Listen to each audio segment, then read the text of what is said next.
सोमवार के दिन तू मेरे मंदिर के दरवाजे पर चौखट पर बैठ जाना, और दूसरा प्रतिदिन शाम के समय पर तू बेलपत्री के पेड़ के नीचे बैठ जाना। जो तेरी बेल वृक्ष के नीचे सेवा करने आए, जो शंकर जी के मंदिर में सोमवार को जल चढ़ाने आए, उसका जो पात्र जल चढ़ाकर जब वो घर लेकर जाए, उसके पीछे पीछे, पात्र के पीछे पीछे तू जाना, और उसके घर में लक्ष्मी का भंडार भरकर आए। लक्ष्मी बेलपत्र के वृक्ष के नीचे तू विराजमान हो जा। उस बेलपत्र के वृक्ष के नीचे जो बुआरी लगाए, सेवा करे, चाकरी करे, एक बेटी को जैसे बड़ा करते हैं वैसे बेलपत्री के वृक्ष को जो बड़ा करे, बेलपत्री के वृक्ष का जो पालन करे, पोषण करे, उसकी संभाल करे, उस बेलपत्री के वृक्ष को जैसे जैसे वो उन्नति करे, वैसे वैसे उसके घर में समृद्धि बढ़ते जाए। उस जिसका खुद का मकान नहीं हो, खुद का मकान नहीं हो, किराए के मकान में रहते रहते जिंदगी बीत रही हो, खुद का नहीं,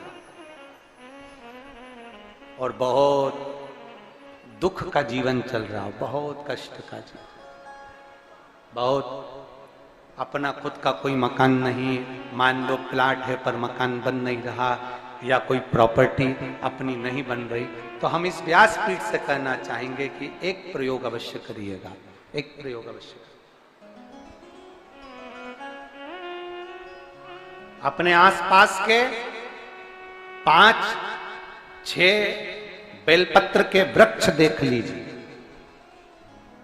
अपने आसपास के नजदीक के 5-6 बेलपत्र के बड़े बड़े वृक्ष देख लो, या छोटे वृक्ष देख लो। उन 5-6 वृक्ष को धीरे धीरे उनकी सेवा करना प्रारंभ करो, उन वृक्षों को बड़ा करना प्रारंभ करो, उन वृक्ष के नीचे सफाई करना प्रारंभ करो, उन वृक्ष को जल देना प्रारंभ करो, उन वृक्ष को आप खाद देना प्रारंभ करो, उन वृक्ष की सेवा संभाल करना प्रारंभ कर दो, उस वृक्ष के नीचे बुआरी काटना प्रारंभ कर दो, झाड़ू लगाना प्रारंभ कर दो, उस वृक्ष के नीचे सफाई करना प्रारंभ कर दो। उस बेलपत्री के 5-6-7 वृक्ष को आप गोद ले लो। गोद लेना मतलब मैं इसकी सेवा करूंगा, मैं इसमें जल दूंगा, मैं इसके खाद दूंगा, मैं इसकी सेवा करूंगा, कुछ मत करो, बस केवल इस शरीर से उस बेलपत्र के वृक्ष की सेवा करना रोज प्रारंभ कर दो। 6 महीना इंतजार करना और 6 महीना लगातार सेवा करना, 7वां महीना आपका और हमारा, और बताना कि भोलेनाथ ने प्रॉपर्टी दिलाई कि नहीं दिलाई और आगे बढ़ा है।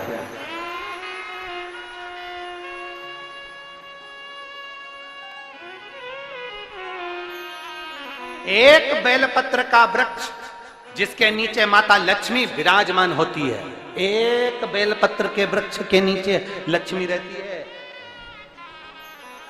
दुनिया के लोग कहते हैं लक्ष्मी जी का दिन कौन सा है, बोलो जम के जल्दी से।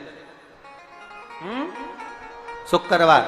दुनिया के लोग कहते हैं लक्ष्मी जी का दिन शुक्रवार है, पर माता लक्ष्मी से पूछा जाए कि तुम्हारी माता ख्याति देवी नारायण भगवान के साथ तुम्हारी शादी नहीं कर रही थी, शंकर को लक्ष्मी दे रही थी, तब तुमने भगवान शंकर से विनती करी, भोले बाबा मैं नारायण से प्रेम करती हूँ, भगवान नारायण से मेरा विवाह हो।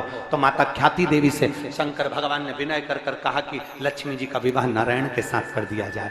भगवान नारायण के साथ जब लक्ष्मी जी का विवाह हो गया, तब लक्ष्मी जी हाथ जोड़कर बोलती हैं, बाबा मेरा विवाह नारायण के साथ हो गया, पर मैं आपके चरणों की सेवा करना चाहती हूँ, बाबा आप कृपा करिए कि मैं क्या करूं आपके लिए। शंकर भगवान कहते हैं, लक्ष्मी बस 2 चीजें कर दे, एक सोमवार के दिन तू मेरे मंदिर के दरवाजे पर चौखट पर बैठ जाना, और दूसरा प्रतिदिन शाम के समय पर तू बेलपत्री के पेड़ के नीचे बैठ जाना।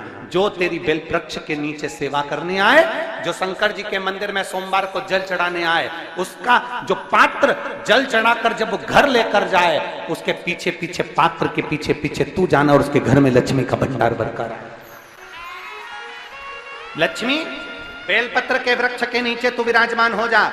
उस बेलपत्र के वृक्ष के नीचे जो बुआरी लगाए, सेवा करे, चाकरी करे, एक बेटी को जैसे बड़ा करते हैं वैसे बेलपत्री के वृक्ष को जो बड़ा करे, बेलपत्री के वृक्ष का जो पालन करे, पोषण करे, उसकी संभाल करे, उस बेलपत्री के वृक्ष को जैसे जैसे वो उन्नति करे, वैसे वैसे उसके घर में समृद्धि बढ़ते जाए, उसके घर में वैभव बढ़ते जाए। ये शंकर भगवान माता लक्ष्मी से करे, भगवान शिव माता लक्ष्मी से करे।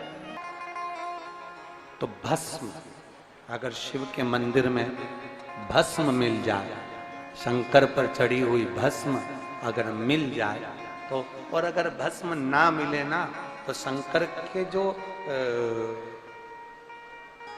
शंकर भगवान का जो शिवलिंग है, शिवलिंग के आसपास में जो जलाधारी है, यहाँ अगर भस्म ना मिले तो इस जलाधारी पर अपना हाथ स्पर्श कर कर अपने तन पर उसको लगाकर जरूर आओ।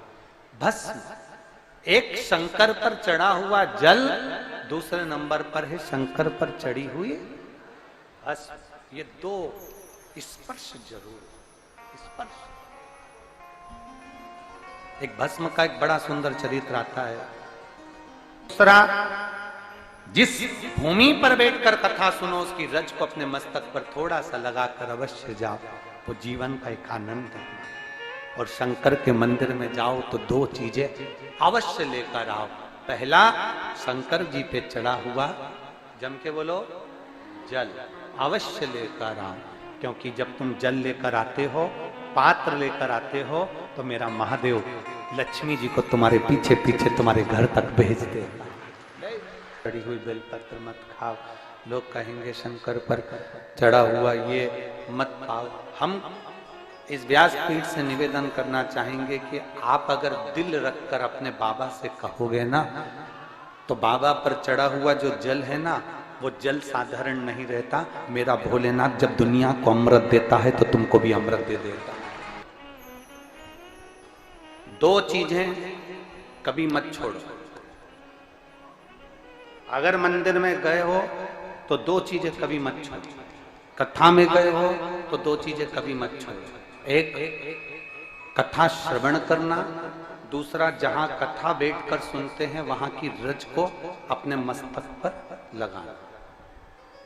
कथा सुनने के बाद आप यहां से जाओ, भले दरी बिछी है, आसन बिछा है, कारपेट बिछा है, उस पर अपना हाथ फेर कर उस रज को अपने मस्तक पर जरूर लगाओ। क्योंकि शिव पुराण में, भागवत पुराण में, स्कंद पुराण में, कुर्म पुराण में, नर्मदा पुराण में, लिंग पुराण में, नारद पुराण में, ब्रह्म वैवर्त पुराण में, जितनी भी पुराणे हैं, सब पुराणों में लिखा है कि जिस स्थान पर बैठकर हम भगवान की कथा को सुनते हैं, उनको याद करते हैं, जितनी देर हम उनको याद करते हैं उतनी देर वो परमात्मा उस स्थान पर बैठा हुआ रहता है।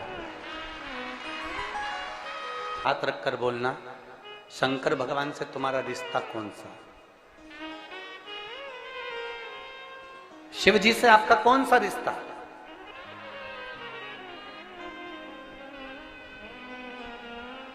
शंकर भगवान को आप क्या मानते हो?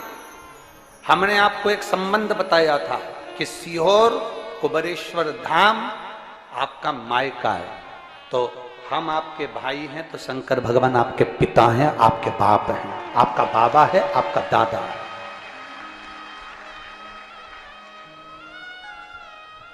अब आपसे हम प्रश्न करें, उत्तर मेरी कुरुत की बहनें भी देंगी और मेरे जीजा उन भी देंगे और मेरी बेटियां और मेरे बेटे देंगे। आपसे प्रश्न करें, अगर बेटी को दुख होगा तो क्या वो अपने बाप से नहीं कहेगी? बोलो तो जम के। बेटी को तकलीफ है, वो अपने बाप से ना कहेगी। बेटे को तकलीफ है तो वो अपने पिता से, अपनी मां से नहीं कहेगा, मम्मी मुझे ये तकलीफ है, पापा मुझे ये दुख है, मां मुझे ये तकलीफ है, पिताजी मुझे ये कष्ट है। क्या वो अपने माँ बाप से नहीं कहेंगे? क्या वो अपने माँ बाप से विनय नहीं करेंगे? और माँ, पिता, फिर उसके करीब में, उसके नजदीक में जो भी होता है वो माँ बाप निकाल कर उसको दे देते हैं, माता पिता उसको दे देते हैं। माता लोग कहते हैं कि शंकर जी पे चढ़ा हुआ जल मत पियो, लोग कह देते हैं शंकर जी पे चढ़ी हुई बेलपत्र मत खाओ। कोई इस बहन से पूछे, सुनीता सोनी से, कि शंकर पर चढ़े हुए जल से उसकी गांठ जो डबल से उसके शरीर में आ गई थी वो समाप्त हो गई, तो जरा विश्वास करिएगा कि एक बेटी अपने माँ बाप से ही तो कहेगी, और बाप के पास में जो होगा वही तो अपनी बेटी को देगा दुख को मिटाने के लिए। तो मेरे शंकर भगवान के पास तो उसका चढ़ा हुआ जल है। दूसरा, जिस भूमि पर बैठकर कथा सुनो उसकी रज को अपने मस्तक पर थोड़ा सा लगाकर अवश्य जाओ, वो जीवन का एक आनंद है। और शंकर के मंदिर में जाओ तो दो चीजें अवश्य लेकर आओ। पहला, शंकर जी पे चढ़ा हुआ जम के बोलो, जल अवश्य लेकर आओ, क्योंकि जब तुम जल लेकर आते हो, पात्र लेकर आते हो, तो मेरा महादेव लक्ष्मी जी को तुम्हारे पीछे पीछे तुम्हारे घर तक भेज देगा। दो चीजें लेकर अवश्य आओ, और शिव पुराण में जाओ तो दो चीजें लेकर अवश्य जाओ। पहले नंबर पर शंकर की कथा और अपने अंदर विश्वास कि मेरे महादेव की मैंने कथा सुनी है, अब मैं भटकूंगी नहीं। सारी दुनिया में मैंने ठोकर खा ली, अब कहीं ठोकर नहीं खाऊंगी, अब तो दरवाजे पर महादेव के जाऊंगी, बाकी की कह। दूसरा, कथा में बैठी हूं बाबा के इस रज को, ये रज नहीं है, ये धूल नहीं है, ये मेरे बाबा के कैलाश 12 ज्योतिर्लिंग का चंदन है, इसको मस्तक चढ़ाऊंगी अपने हृदय से। लाते हो आप लोग? हाथ उठाओ जरा, रख लो, बहुत बढ़िया, प्रणाम आपको सभी को, नमन। 2 बूंद जल लेकर आओ, पगला नहीं पियो तो उस जल को अपने घर में छींट दो।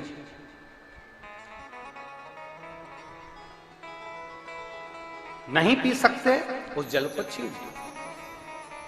सारे घर के लोग नहीं पी रहे, उस जल को मटके में डाल दो, हंडे में डाल दो। 2 बूंद जल हंडे में डाला, सब पी गई। आपको अलग अलग किसी को देने की जरूरत नहीं पड़ी, किसी को नहीं। हंडे में डाल दो, मटके में डाल दो, सब उस पानी को पीना रात।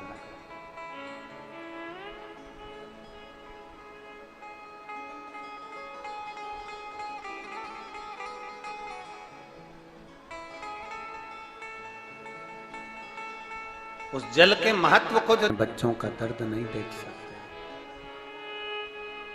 जब माता पिता अपने बच्चों का दर्द नहीं देख सकते, तो देव अधिदेव महादेव तुम्हारा दर्द कैसे देखेंगे? वो भी तो काटेंगे तुमको, वो भी तो कष्ट मिटाएंगे। 2 चीजें कथा में जाकर ले। एक, जहां जगह मिल जाए वहां बैठकर कथा सुनो। धूप लगे, पंडालों की इतनी व्यवस्था नहीं हो पाती है, पंडाल लगाने वाले, टेंट लगाने वाले टेंट लगा लगा के थक जाते हैं, तो अपने साथ एक छाता लेकर चलो। 2 पानी की जम के बोलो जरा, बोतल, बिछाने की दरी अपने साथ लेकर चलो। लोगों ने उमा महेश की कथा अपने जीवन में धारण करी कि नहीं करी वो हमको नहीं स्मरण है, पर एक बात का स्मरण करिएगा, ये जो कथा चल रही है ये गौरी शंकर चल रही है। इसके बाद में जो अमलेश्वर में कथा है वो कौन सी है? समर्पण शिव महापुराण कथा। उस समर्पण शिव महापुराण की कथा जब 2 तारीख को विराम हो जाएगी, तब उसके बाद में जो कथा 6 जून को प्रारंभ होगी सोलापुर महाराष्ट्र में, उस कथा का नाम रहेगा उमा महेश शिव महापुराण की कथा। उसको जरूर सुनो।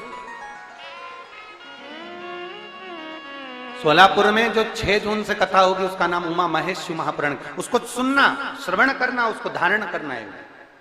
उसमें इतने प्रश्न माता उमा ने भगवान महेश से करे हैं, और महेश भगवान शंकर उसका हर प्रश्न का उत्तर दे रहा है। भगवान महेश भगवान शंकर हर प्रश्न का। बाबा बोले माता उमा ने भगवान शिव जी से, महेश भगवान से, भगवान शंकर से करेंगे, बाबा भोलेनाथ जी बताओ, संसार में जन्म लेने वाले व्यक्ति के जीवन में उसके भाग्य में अगर सुख नहीं है, उसके भाग्य में खुशियां नहीं है, उसके भाग्य में कोई अच्छा है ही नहीं, तो वो जीव क्या करेगा? वो जीव क्या करेगा?